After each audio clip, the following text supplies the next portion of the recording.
Welcome to my channel అండి. ఈరోజు నేనైతే చికెన్ దమ్ బిర్యానీ చేశాను. ఇది కొత్తగా చేసే వాళ్ళకి యూజ్ అవుతుందని నేను అనుకుంటున్నాను. మీలో ఎవరైనా నా ఛానల్ని కొత్తగా చూస్తుంటే సబ్స్క్రైబ్ చేయండి ప్లీజ్. మీరు లైక్ చేయడం వల్ల నా వీడియోస్ మరికొందరికి చేరుతాయి. దీని కొరకైతే నేను ముందుగా అర కేజీ చికెన్ అయితే తీసుకున్నానండి. ఈ అర కేజీ చికెన్ని బాగా వాష్ చేసుకొని 2 అవర్స్ నేను ఉప్పు నీటిలో నానబెట్టుకున్నానండి. ఈ ఉప్పు నీటిలో నానబెట్టుకోవడం వలన చికెన్ అనేది చాలా జ్యూసీగా ఉంటుంది. ఫ్లేవర్స్ అనేవి మనం కలిపేటప్పుడు చాలా మంచిగా పడతాయి కాబట్టి నేను ఉప్పు నీటిలో ఇలా 2 అవర్స్ నానబెట్టి, మీకు టైం లేకపోతే మినిమం ఒక హాఫ్ అన్ అవర్ అన్న నానబెట్టండి.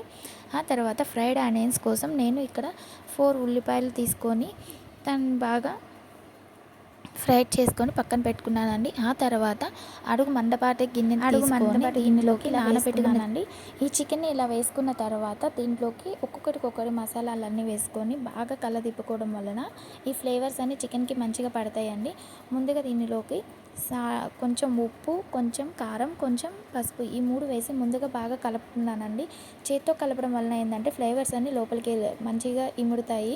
ఆ తర్వాత కొంచెం కొత్తిమీర, కొంచెం పుదీనా, కొంచెం 2-3 పచ్చిమిర్చి వేసానండి. తర్వాత 2 టేబుల్ స్పూన్ ఫ్రెష్ అల్లం వెల్లుల్లి వేసానండి.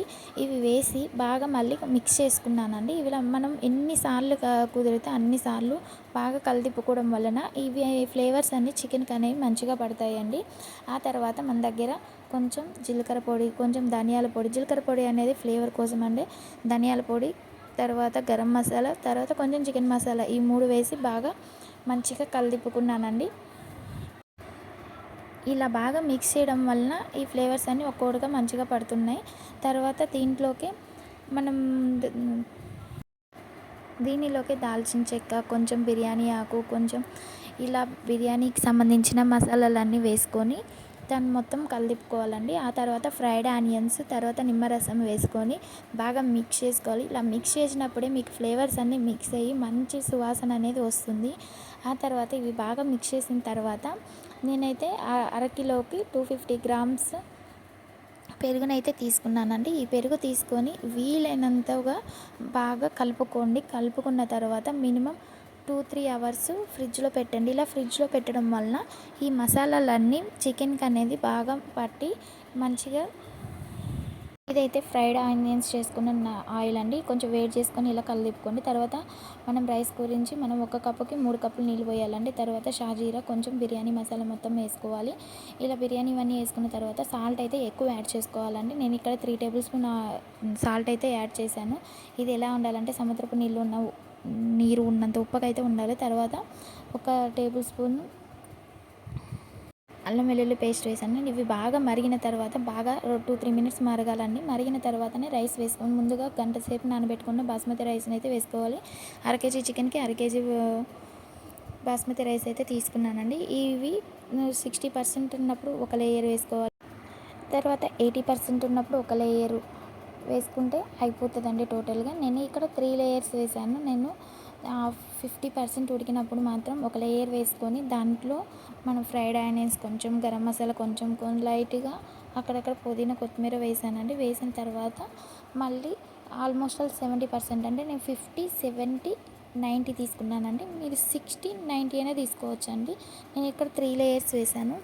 తర్వాత ఇది ఆల్మోస్ట్ 70% ఉడికిపోయిందండి. 70% ఉడికిన తర్వాత ఈ రైస్ అనేది ఈవెన్గా స్ప్రెడ్ చేసుకోండి. తర్వాత ఇదే లాస్ట్ అండి. ఈ లేయర్ వేసుకున్న తర్వాత కొంచెం గరం మసాలా తర్వాత కొంచెం కొత్తిమీర, పుదీనా వేసుకోవాలండి. తర్వాత మన దగ్గర ఉన్న మిగిలిపోయి ఫ్రైడ్ ఆనియన్స్ వేసుకున్న తర్వాత దీంట్లోకి కొంచెం నెయ్యి, తర్వాత కుంకుమ పువ్వు నానబెట్టిన పాలు వేసుకోవచ్చు, లేదంటే ఎన్ని వాటర్ అయినా వేసుకోవచ్చు. నేను ఇక్కడ వాటర్ వేసుకున్నానండి. తర్వాత కొంచెం కలర్ కూడా యాడ్ చేసుకున్నానండి. మీకు నచ్చితే వేసుకోండి, లేదంటే స్కిప్ చేయొచ్చు. నెయ్యి అయితే మర్చిపోవద్దండి. ఇలా నెయ్యి వేసుకున్న తర్వాత ఈవెన్గా అంతా రైస్ అనేది స్ప్రెడ్ చేయండి. దమ్ పెట్టేటప్పుడు ఇలా పిండితో దమ్ పెట్టేసేయండి. ఆవిరి అనేది అస్సలు బయటికి వెళ్ళొద్దండి. బయటికి వెళ్తే అడుగున మాడిపోతుందండి. మనం ఎక్కువసేపు నానబెట్టుంటాం కాబట్టి. అంతే అండి. ఇది ఇట్లా పెట్టిన తర్వాత ఒకసారి మూతను బాగా స్టిఫ్గా కొట్టి చూడండి. అప్పుడు మంచిగా అతుక్కుంటుంది, ఎటు పోదండి. అంతే అండి, వేడివేడిగా బిర్యానీ రైస్ అయితే రెడీ అయిపోయింది. నచ్చితే లైక్ చేయండి, షేర్ చేయండి. మీరు ఎక్కువ లైక్లు ఇవ్వడం వల్ల నా వీడియో ఎక్కువ మందికి వెళ్తుందండి.